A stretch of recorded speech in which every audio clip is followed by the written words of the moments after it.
Hey, are you thinking of moving to Westchase? Perfect. In this video, I'm gonna go over the Google Maps tour. You're also gonna see about commute times and some of the best routes for the area visually with Google Maps. And by the way, Westchase has been voted the #1 area for Tampa suburbs. So you're in perfect hands if you're thinking this is a good move for your family to Westchase. So whether you're looking to move in 9 days or 90 days, give me that call, shoot me that text, or send me that email. Smash that like button, subscribe below if you like this content. All right, let's jump right into it.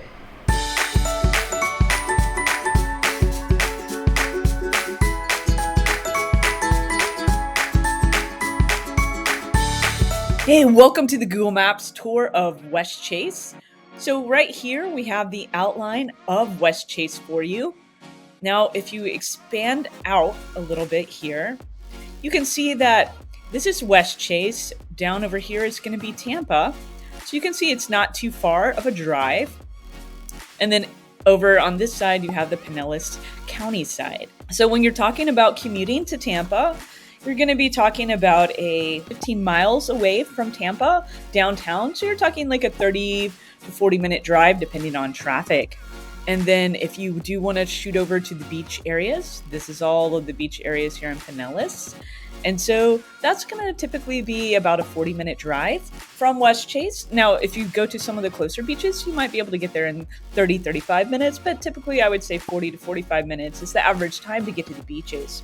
So looking at Westchase itself, this is the outline of Westchase. So one of the main roads that's a border actually helps divide Pinellas and Hillsborough County. So that's going to be Racetrack Road. So on the side of the road where it's Westchase, that's Hillsborough County.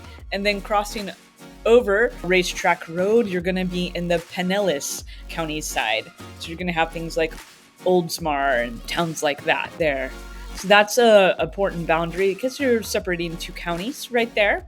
And then some of the main roads for Westchase.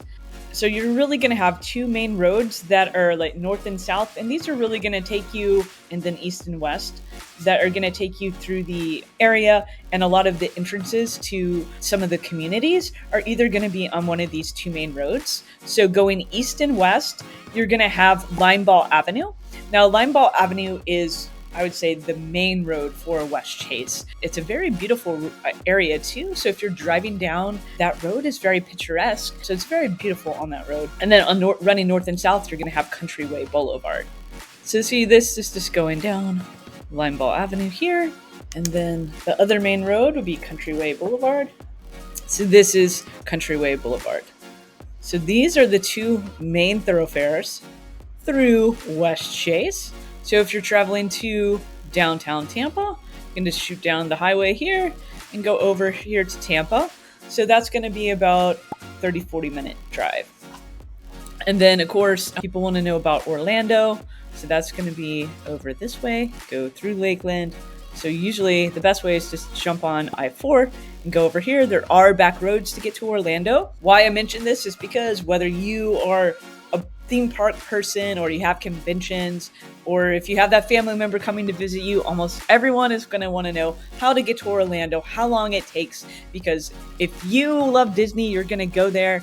And if you don't love Disney, one of your friends and family are probably going to love Disney or some of the surrounding amazing parks like Universal, SeaWorld, Legoland. And so they want to know, how do we get there from here? So just jump on I-4 and you're talking a good hour and 15, hour and 20 minutes. It can bloom up to hour and a half, depending on traffic. But that's usually how long it takes to get over to Orlando. So still not a bad drive time, but something to keep in mind.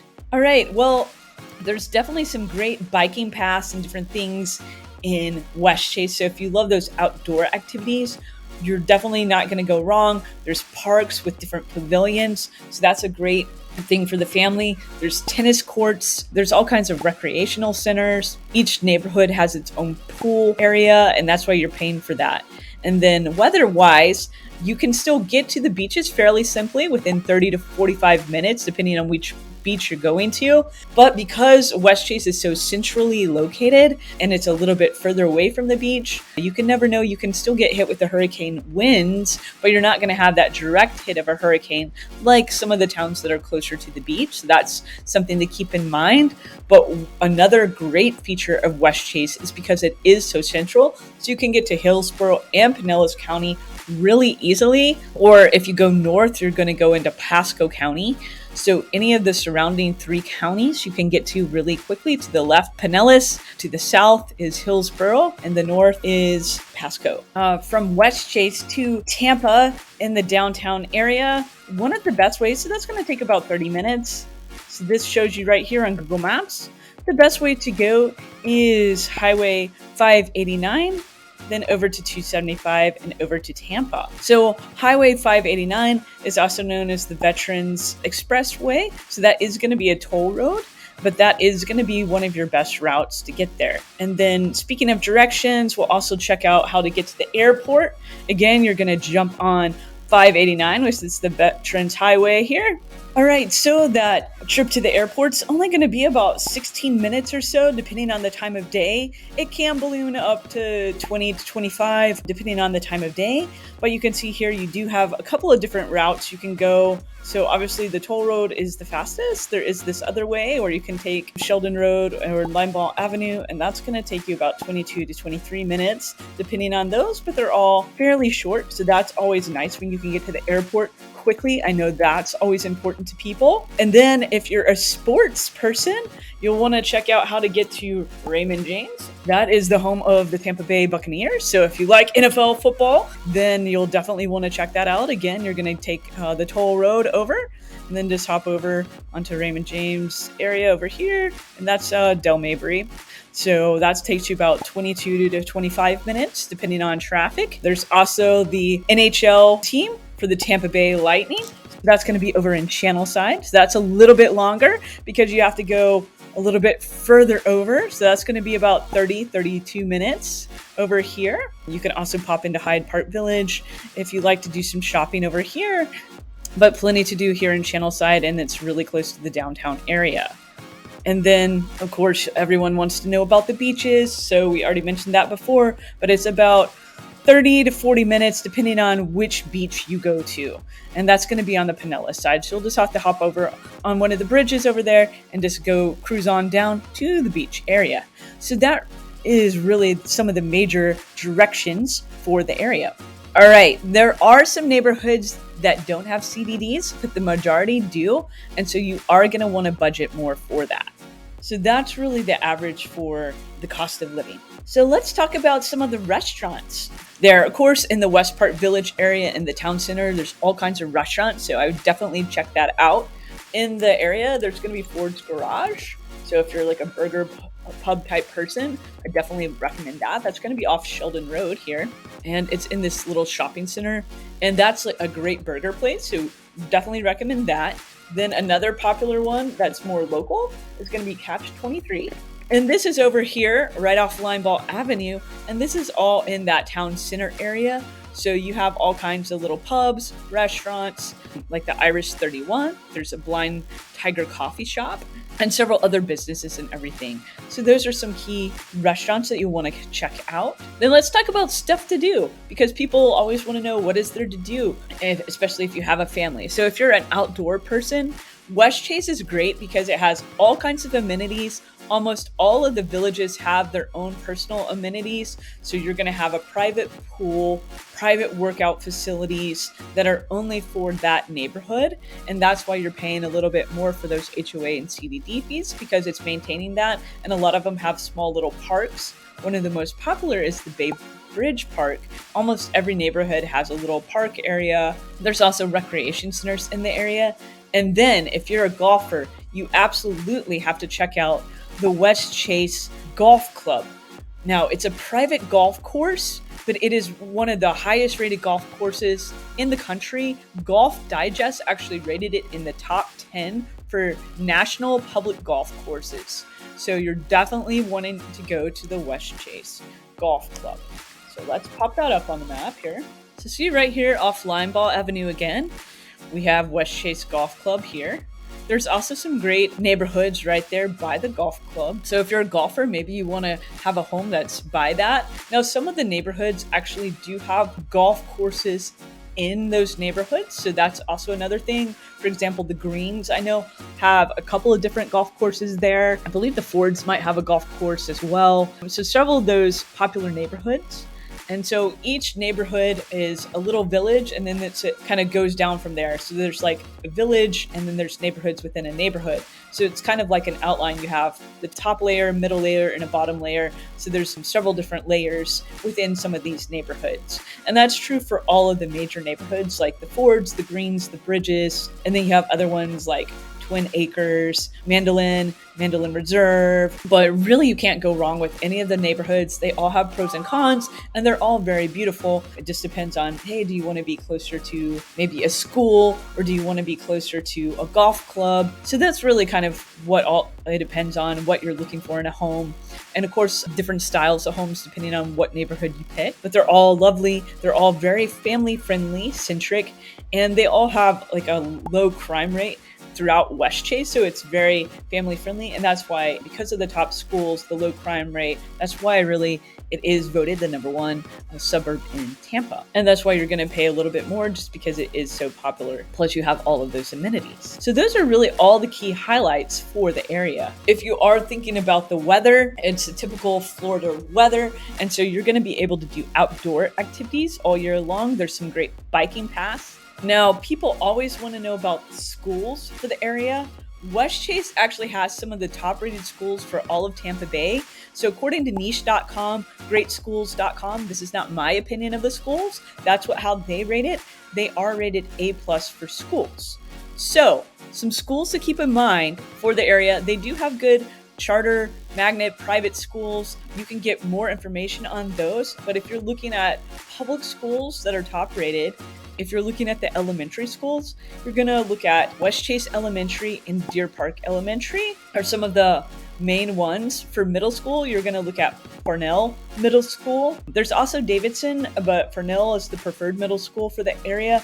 And then the high school zone for Westchase is Alonzo High. So we can pop up some of these on the map here so you can kind of see where in Westchase they are. There's Westchase Elementary, and that's going to be right off Limeball Avenue. You can also see that it's by this recreation center here, so that makes it convenient. But being so close to these major thoroughfares is really nice. Now, one of the other main elementary schools is going to be Deer Park. So that's further along. So that's over here. I'll zoom out a little bit.